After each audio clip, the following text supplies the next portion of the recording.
Masehinya, tahun yang biasanya itu kita rayakan tanggal 1 Januari. Secara liturgi, hari raya Kristus Raja Semesta Alam, dia tutup tahun liturgi yang lama, dan minggu berikutnya, minggu akhir yang pertama, hari ini kita memasuki tahun baru liturgi dalam gereja dengan minggu akhir yang pertama. Bapak Ibu sanak keluarga yang terkasih dalam Kristus, setiap kali kita memasuki masa Advent yang menjadi ciri khas liturgi masa Advent, yang pertama adalah warna ungu, warna yang menunjukkan pertobatan hati, pertobatan batin, pertobatan untuk beralih dari manusia yang lama kepada manusia yang baru. Saya juga masa Advent yang khas untuk kita adalah Corona Advent atau lingkaran Advent yang dalam beberapa kali sudah kita berkati, dan hari ini pilih pertama sudah kita nyalakan. Advent adalah pengharapan akan penantian. Advent adalah kerinduan akan kedatangan Sang Juru Selamat. Maka liturgi Advent kita itu dibagi menjadi dua bagian. Bagian yang pertama adalah minggu Advent yang pertama dan minggu Advent yang kedua. Minggu-minggu ini, minggu pertama dan kedua, menggambarkan kerinduan hati kita, harapan kita akan kedatangan Sang Juru Selamat yang terjadi pada yang kedua kalinya. Kerinduan kita akan kedatangan Tuhan kita Yesus Kristus pada akhir zaman itulah yang menjadi ciri khas yang menonjol dalam minggu pertama dan minggu kedua Advent. Sementara untuk minggu yang ketiga dan minggu yang keempat, yang khas dalam liturgi kita adalah persiapan kita untuk merayakan kelahiran Yesus, kedatangan Dia yang pertama kali dulu itu. Hal itu akan tampak dalam bacaan-bacaan yang akan kita dengar, yang akan kita renungkan selama 4 minggu masa Advent. Karena itu, dalam bacaan Injil minggu Advent yang pertama tidak berbicara tentang kelahiran Yesus, tidak berbicara tentang bagaimana tokoh-tokoh yang ada di seputar kelahiran Yesus, tetapi Yesus berbicara tentang kedatangannya untuk kedua kalinya, dan itu tidak ada seorang pun yang tahu.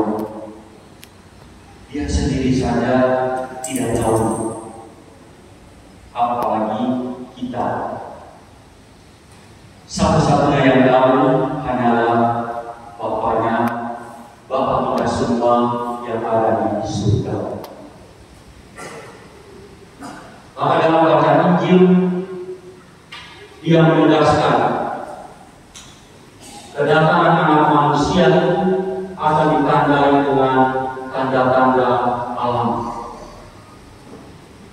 Akan ada tanda-tanda pada matahari, bulan dan bintang, pada kuasa-kuasa langit. Bahkan orang akan mati ketakutan karena deru dan gelora laut. Peristiwa alam yang menakutkan yang terjadi sebelum kedatangan Anak Manusia. Setelah Yesus mengatakan bahwa kalau semua ini terjadi, maka Anak Manusia datang dalam awan dan datang dalam kemuliaannya. Itulah kedatangannya yang kedua kali. Itulah kedatangan Dia yang kita sebut dengan kedatangannya pada akhir zaman. Itulah kedatangan Dia yang kita sebut dengan kedatangan Dia pada masa manusia, masa-masa akhir.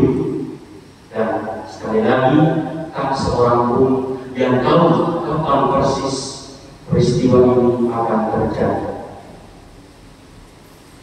Kedati semuanya tidak ada yang tahu, tetapi kita bersyukur kepada Tuhan, sebab di bagian yang berikut dari Injil Minggu akhir yang pertama, Yesus katakan kepada kita, jagalah dirimu.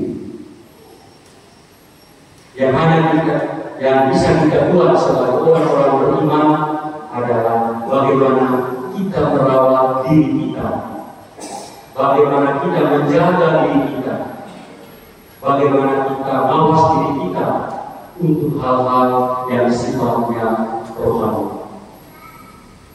Bukan dandan, bukan bercermin, bukan supaya kelihatan cantik dan ganteng, bukan kelihatan gagah, tetapi yang perlu dibuat dengan jagalah dirimu adalah membangun hidup rohani untuk semakin lebih dekat dengan Tuhan.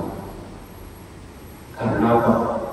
Hari itu pasti akan terjadi, akan menimpa semua penduduk bumi ini, karena Dia itu seperti jerat yang akan menangkap siapapun. Dan orang tahu jerat dipasang di situ, lalu dia datang ke situ, masukkan kaki dari situ, itu hanya orang bodoh.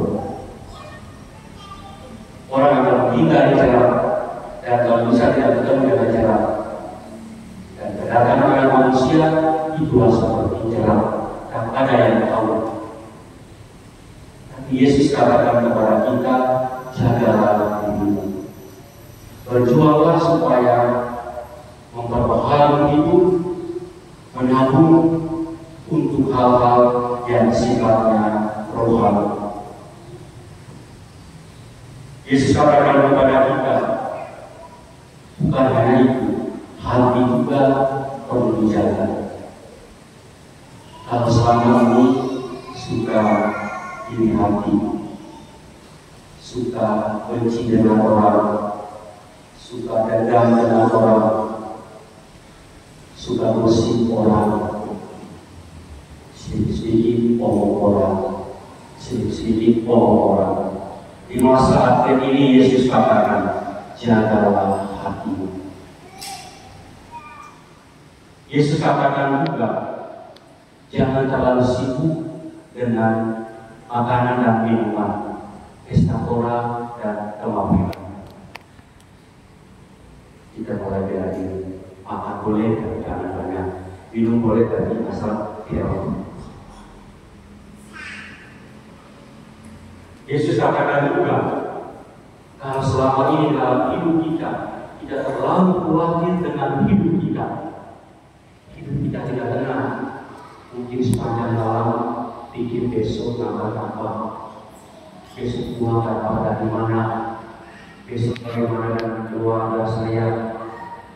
Kekhawatiran hidup, Yesus katakan jangan terlalu buang. Lebih baik buat hal-hal yang sifatnya rohani, namun hal-hal yang sifatnya rohani.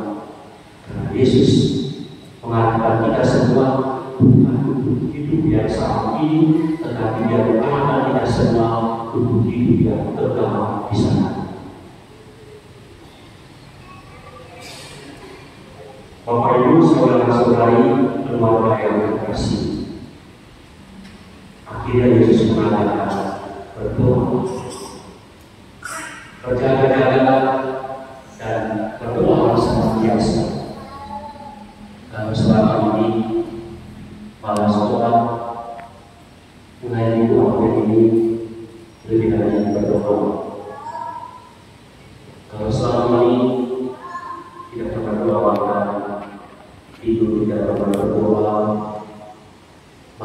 itu ada komunitas, buat alasan supaya dia itu ada komunitas. Jadi situ pada hari Minggu dengan bisa dilaksanakan daripada gereja, karena berprestasi dan berdam. Ini apa yang Yesus katakan, berdoa dan berjaga-jaga. Ya, kalau orang seperti itu banyak waktu kita, tapi Tuhan selalu banyak alasan. Yesus katakan berdoa dan berjaga-jaga. Kenapa? Supaya rencana datang, dia menyimpulkan supaya kamu jangan berdiri di hadapan anak manusia. Selamat memasuki minggu akhir, Tuhan memberkati kita semua.